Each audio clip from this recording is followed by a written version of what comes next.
Rob Wagner, I represent Senate District 19 in the South Metro area of Portland, the suburbs, and I serve as the Senate President. And it is really my honor, and I'm going to be very limited in terms of my comments today, to introduce a host of legislators in an unprecedented early session victory around housing. Bipartisan, bicameral from the beginning, everyone stepping forward and working really diligently. I also want to thank the governor for coming forward with the initial package, but really want to have the opportunity for each member who was so actively engaged to have the opportunity to introduce the critical sections that they were working on and to talk about the overall accomplishments of the bill. I think I'll start with Senator Chama. Good morning, everyone. Senator Casey Chama. I represent District 24, which is outer East Portland and Clackamas County, particularly on Damascus and Boring area. I'm really appreciated to be part of this conversation because we are facing housing crisis, as everyone says, and we needed to act quickly and faster. And by coming together, both our Republican colleagues and Democratic colleagues coming together collectively and really trying to address this issue in bipartisan way has been one of the most important pieces of this experience for me, at least for me. So HB 2001 highlights a few things. It really speeds up for production of housing, since we are under production for 140,000 units, housing units. It also cuts the red tape. It's financing housing production as well. I want to highlight a couple of things, particularly the area that around eviction issues that I work with. I'm very grateful that I was able to partner with our housing providers and housing advocates, bringing the two groups together and really working collaboratively to ensure that, number one, people are not affected for non-payment issues, but also they need a time when they are applying funding when they're facing eviction, and they need the time to access resources. So this is really a critical piece of it. So we moved from non-termination eviction notice from 72 hours to 10 days. And that's really important. Again, I want to emphasize the timing. People need time. So with that said, I really, really appreciate this conversation. And again, I want to emphasize this has been bipartisan support, and particularly also this is an early down payment investment. We want to be doing this work more than the $200 million that has been allocated for this particular bill. But our work hasn't been done yet. We have more work to do for this session. With that said, I'm going to go ahead and my colleague, Senator Anderson, who is next to me, to also share his thoughts as well. Let me, Dick Anderson, State Senator, Senate District 5, that's on the coast, Oregon coast. I'm going to talk about a couple of the production pieces of this legislation, the Middle Income Pre-Development Revolving Loan Fund and the modular housing components of this package came about as a result of conversations with those who build, develop, finance housing in our state. Conversations with both nonprofits and for-profits, private and public. Conversations with people who create housing all over our communities of need. These providers and producers care about our state, and many have become extremely frustrated with the roadblocks and the regulatory environment that permeate our development culture. They believe, just as I do, that the state needs more cooperation, creativity, and innovation. We need to listen to these partners instead of shutting them out of the conversation, as too often happens in Salem. We all know there's a need for more middle-income housing. This range of housing is difficult to build because it often does not pencil out financially. It usually requires some incentive or light subsidy. Our goal was to create a fund that would be patient money and help fill this void and accelerate more of this housing. The intent is to create a revolving fund that is first come, first served. The reason for this is that one of the biggest challenges that many of our current funding mechanisms is that they are competitive and somewhat subjective in nature. It creates a tournament format where those who can tell the best story often win.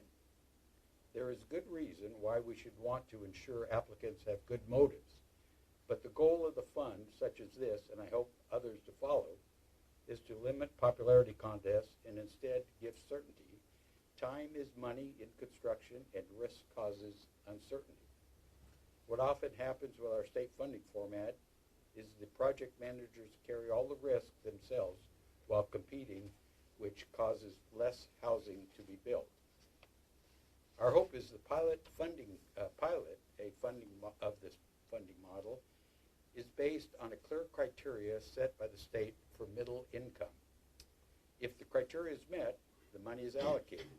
We think this would be desirable, especially for smaller developers in rural parts of the state who might not have access to such and as much working capital.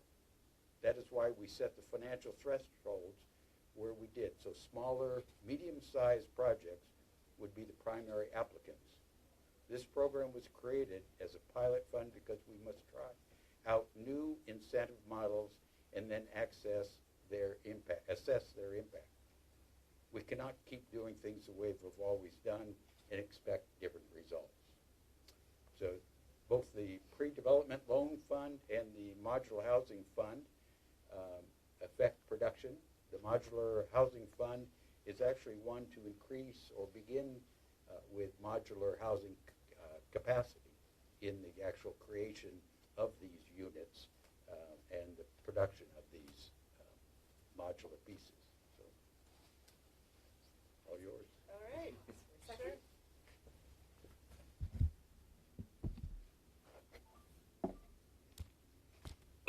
Right. You all are a bit of an intimidating bunch. So, Maxine Dexter, I am state representative for House District 33, which is northwest of downtown Portland, Linton, and Cathedral Park. So privileged to be part of this group. I'm really looking at the colleagues that I've spent months working lockstep with, trying to make sure that we answer this moment of housing insecurity and homelessness with urgency and with coordination and bicameral and bipartisan support. It's been really a privilege. I'm going to speak to the ONA, the Oregon Housing Needs Analysis part of the policy, which has been a policy that started with HB 2003 in 2019, led by Governor Kotek, and Julie Fahey is the only remaining sponsor who's still in the House, or in the legislature, actually. That is the work that really led to the Oregon Housing Needs Analysis as it is.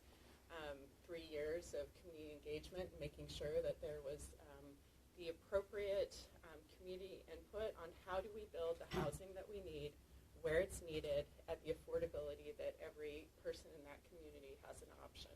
So you want housing choice that's true choice, that's affordable, accessible, and stable. So that's the policy goal. We had a very dedicated group of stakeholders. My vice chair, Jeff Helfrich, has been an amazing partner. And I think what should give people a lot of inspiration is that Jeff and I have had a lot of great conversations, Representative Gomberg, and all of us have worked together with the home builders, with the realtors, with 1,000 Friends, with the Oregon Just Transition Alliance. Everyone was in the room talking together and coming to agreement, and that's really what we passed with HB 2001.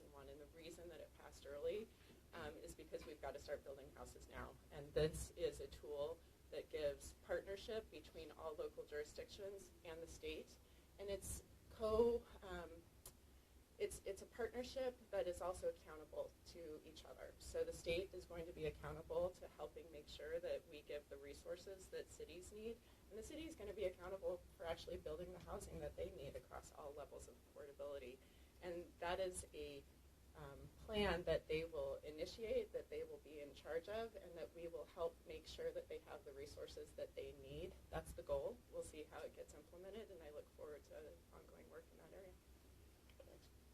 Jeff Helfrich, House District 52, which is a new district that was established. It goes from the Dalles Dam to the Sandy River along the Columbia, shoots back south, goes around Sandy. The city of Sandy itself then catches the backside of Hood River County, or all of Hood River County, the backside of Wasco County, and encompasses the rest of the Dalles.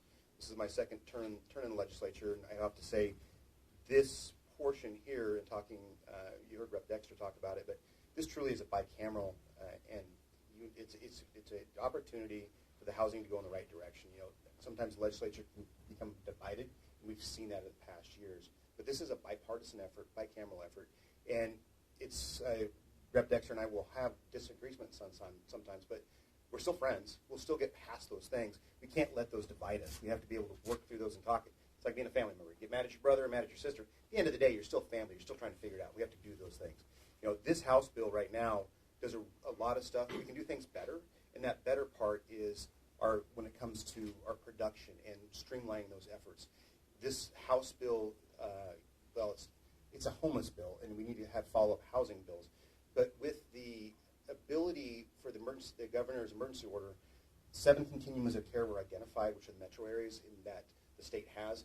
The 8th continuum of care was left out. Senator Anderson's part of the district, Representative Gomberg, and my part of the district were left out of that continuum of care.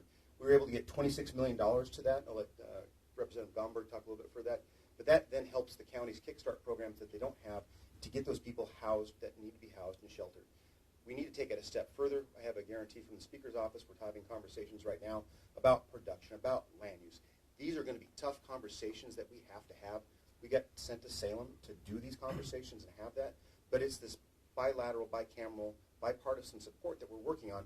We have to do something. If we fail in this moment, we fail all of Oregonian. I don't want to fail because my children want to live and work in an area in which they choose, not because that's what they have to, the one thing they can afford. That said, we still have to address some issues when it comes to the homeless issue, when it comes to Measure 110, drug addiction, and any of the addictions that go along with that. Because there's people that want help, we can help them. But the people that don't want help, we have to figure out how to address that and get them off the street. Because we have to look at 110 and how we can have those things work. That, Representative Gomberg.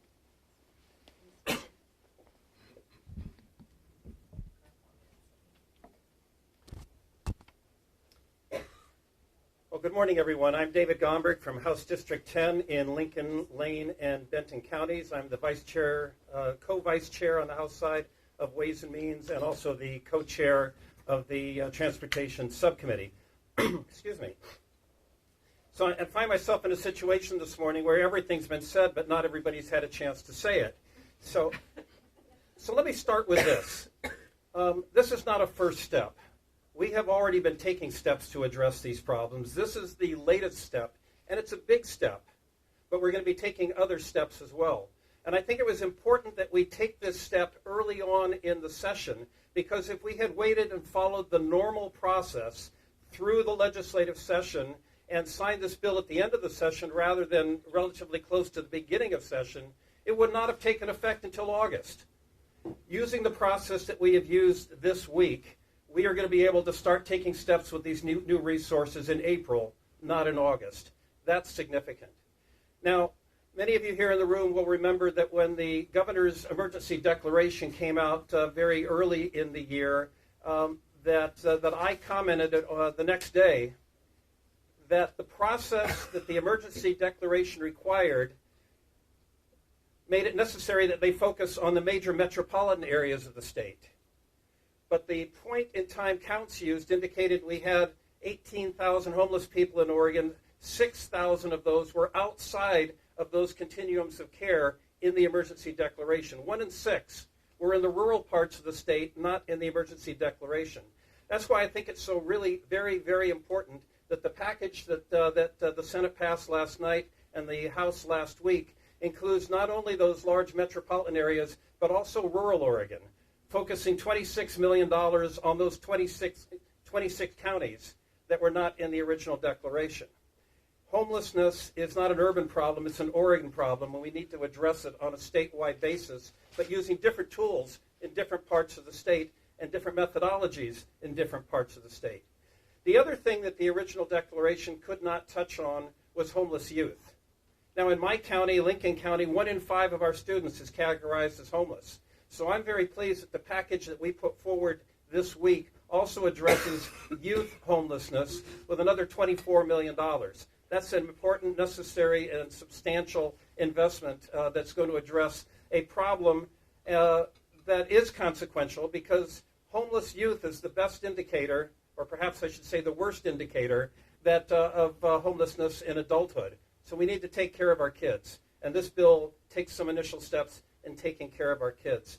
The final thing I wanted to say is that when we put this kind of money out, we want to make sure that there's some accountability, that we're actually doing something with it.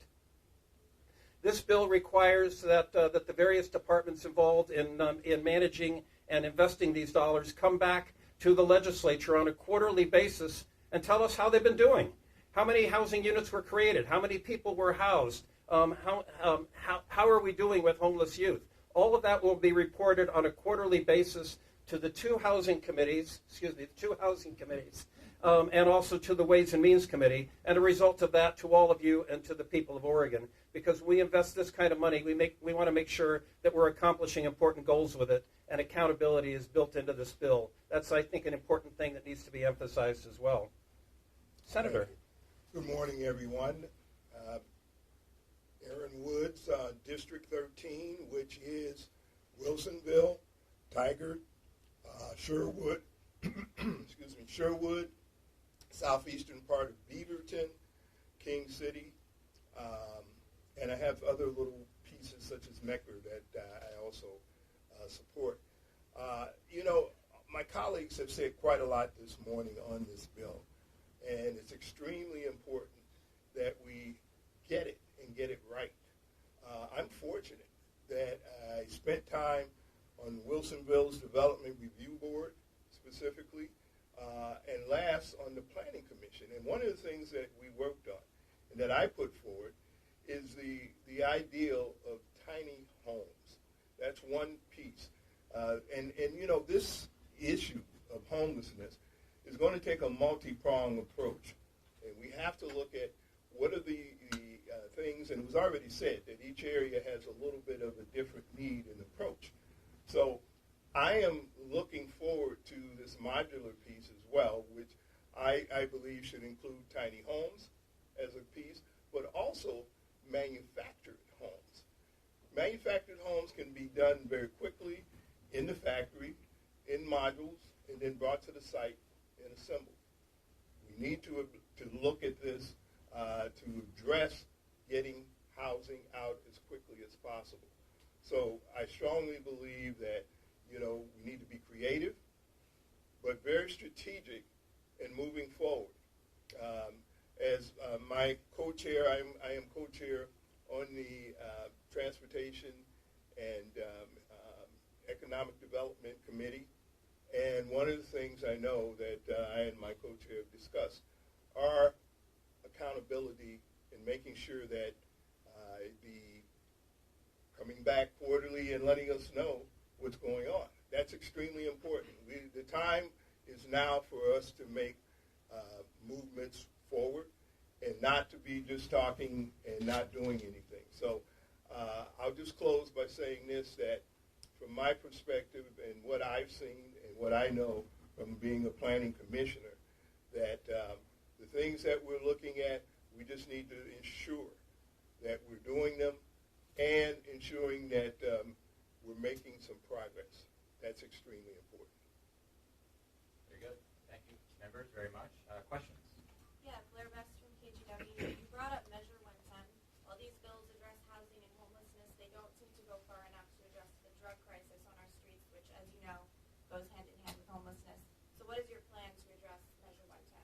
We have a legislative body has to figure out what we want to do with this. The voters passed it, but the accountability portion is not there. Ted Wheeler made the comment yesterday or the other day in the Willamette Week about it's not working. We have to come to that realization. We as a body have to work together, and that's what I'm talking about, this by unilateral support on each side to figure out how we're going to do that. Do we have to make the accountability portion more there, or have more accountability in there?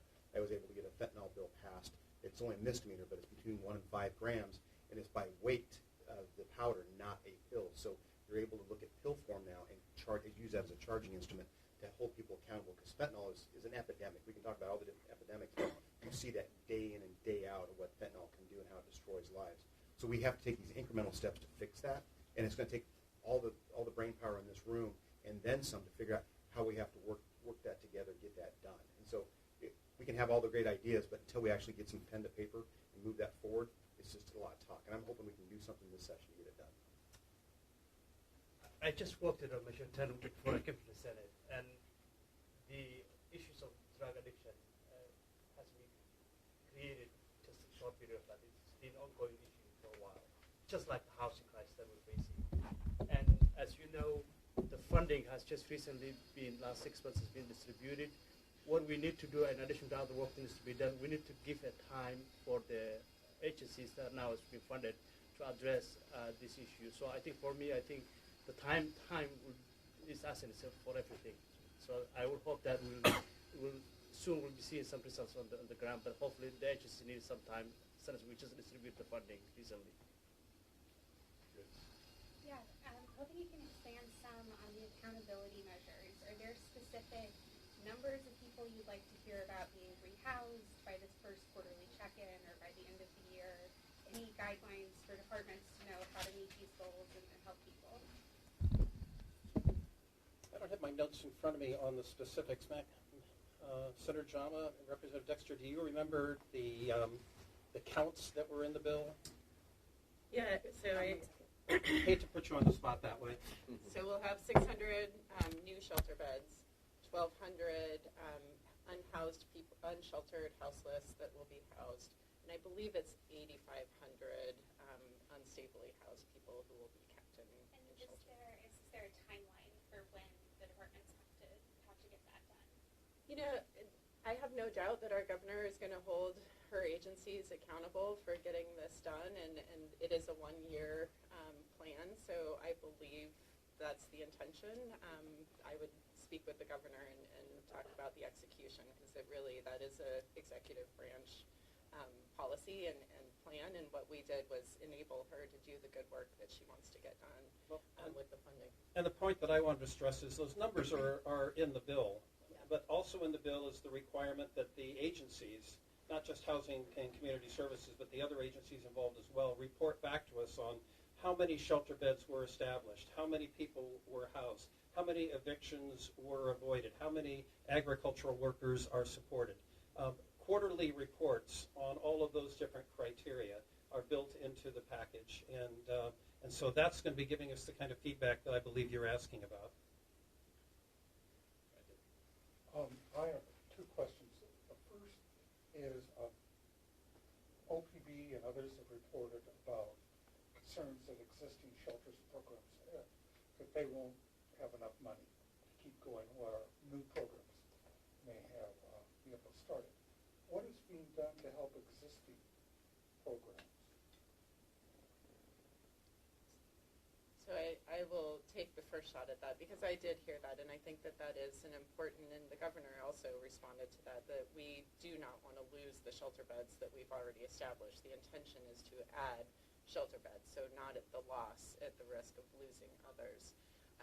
The ground game is really challenging right now, making sure that we have the people on the ground. We've got a workforce shortage in every part of our state, in every sector.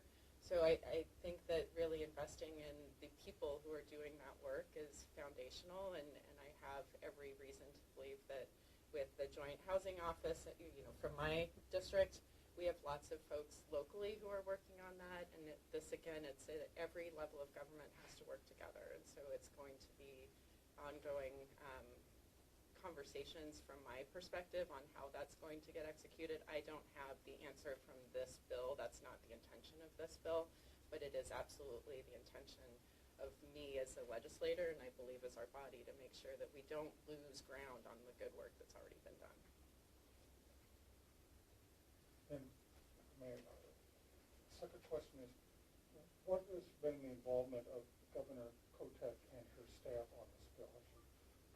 On these bills, has she pretty much left it to you folks, or has she been involved in negotiations? I can speak to my experience. The governor has been available for questions, but she was a legislator. She understands the division of branches and our work, and so I would not in any way say that there was excessive engagement, that it really was left to us to do our job, and then we will work together. My job was to execute the funding for her plan, and that was part of, not my job, I'm sorry. That's not my job. But what we really held as the first part of this plan was that we were going to include her executive order and making that she had the funding that she needed. And then we wanted to complement her efforts with what we see as legislators in our districts needing to be addressed. And so that was, very much a legislative branch effort. Dick, I think it's important to recognize we start with the governor's executive order, which she issued right away, a significant, meaningful, and immediate step. But emergency orders have limitations. They have to detail where, how, and how many. And we, the legislature, were not similarly constrained. So while the governor could only speak to those first continuums of care, we could go beyond that. We could talk about rural Oregon, and we could talk about homeless youth and do other things. But I think we started with her package and then expanded upon it. For Senator Jama and Representative Maxwell, Portland Mayor Ted Wheeler has called for some of the state money to be used for his unsanctioned or his sanctioned campsites, the temporary alternative shelters. Should that money come from the state, would you support the mayor's request in doing so? I think we did have a conversation and discussion with the mayor, and during this discussion we were having, I think our focus really is been just really ensuring that the resource that we have right now is targeted with what the governor is proposing, and what as legislators were proposing. We're willing to work with the mayor, and we're happy to have continue these conversations with him as well. I would just add that this is for shelters that have, there's a very clear definition for that there's hard walls and locking doors, and so tents aren't part of that portion of this policy, and we need to work with the local jurisdiction. So that's not part of this policy, but there's ongoing collaborative work to make sure that we're, helping make sure that people are housed. You guys keep the room. I got to get to Ledge Fiscal, so I think you got to spend another hour. I think I do have Girl Scout cookies in the back. So Thank anyway, you, Mr. yeah, President. thanks. And now the hard questions. Yes. Yeah. I have a broader question about even during the Senate and House debates on the legislation that cleared last night. I heard a lot divergent views of where the legislature should go in the future. How confident, and the questions only get harder. How confident are you that you can resolve those to satisfaction? Because one side says take down all the barriers, which I know that won't happen, and another side will have a different argument. I'll take a shot at that question for you. So, obviously, I was on the House floor during the debate, and then I sat at the head of on the Senate floor last night, listening to the debate and watch that go on. And we all realize we'd like to just take all the barriers and put them away, or we need more barriers. There's middle ground that we're going to have to work towards. And that middle ground, I think, is a short-term bill and solutions that may be a 4 to 5 year with a sunset on it when it comes to production, regulatory issues, land use issues. And then you'll see ONA, which Representative Dexter worked really hard, and we spent, one night 9 hours looking at a TV screen to get through all these issues that were brought up by stakeholders. You'll start to see that about 2028, 2029 when that production starts to kick in. So I think we need a short-term strategy, which we're working on right now, and then this House bill with ONA inside of it, encapsulated, it gets us to that longer portion of the production. We have to find middle ground on this because we have systems that have been in place for a while that have not worked, and we have to really look at why we're in this housing crisis now. It just didn't happen overnight. This has been over decades that this has caused where we're at. I want to quickly jump in and actually add to that. I think we have actually more in common than we have in disagreement or different ideas. I think we will work closely well together. Senator Anderson and I are very close in terms of working relationships and how we see this issue. But I think for me is that we have to have a framework. And I think the framework, I echo what Representative said, Alfred said, which is really around, first of all, this issue has not been made for recently. We've been under production for decades.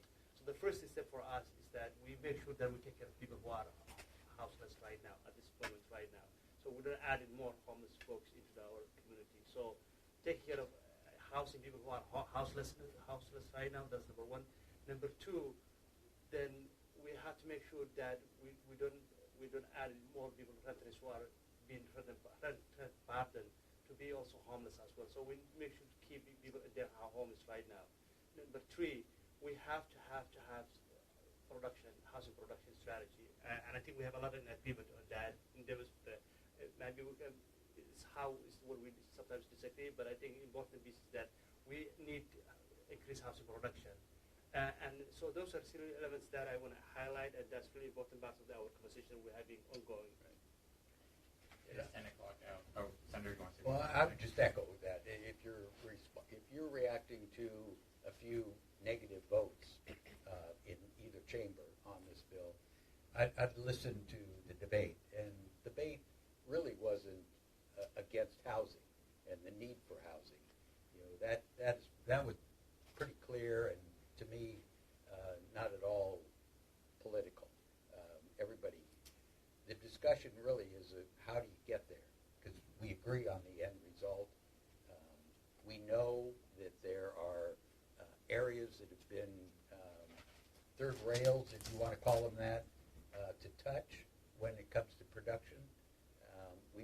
To get to the level of production that we need to eat up the slack, we're going to have to touch some of those. So that's the debate. That's the fine-tuning that we'll be doing. And I'm, too, encouraged that there'll be, and are already in the pipeline, production bills. And those have got to work through in order to satisfy its representatives in the short run of some production needs while we let the longer, big picture stuff formulate. Senator Woods, final comment. One thing I want to say, because production is very, very important. Everything that my peers have said here is key, but we have to get the production going. That's why I said about the manufactured homes, about the tiny homes. Once we get these things, this manufacturing going for the homes, then everything else I believe, because I look at that as a foundational piece to moving forward. So I just wanted to say that for the production and moving forward with that and seeing some results is extremely important. Thank you all for coming. Really appreciate it. It's 10